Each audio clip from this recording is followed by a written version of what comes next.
Ce sont les victimes ou leurs familles qui nous donnent la force de prendre le recul nécessaire pour ne pas se laisser habiter par la haine.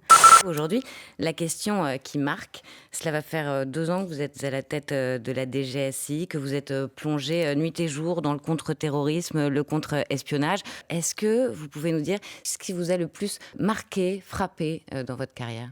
C'est la manière dont, bien souvent, ce sont les victimes ou leurs familles qui nous donnent la force de continuer, qui nous donnent aussi la force de prendre le recul nécessaire pour ne pas se laisser habiter par la haine.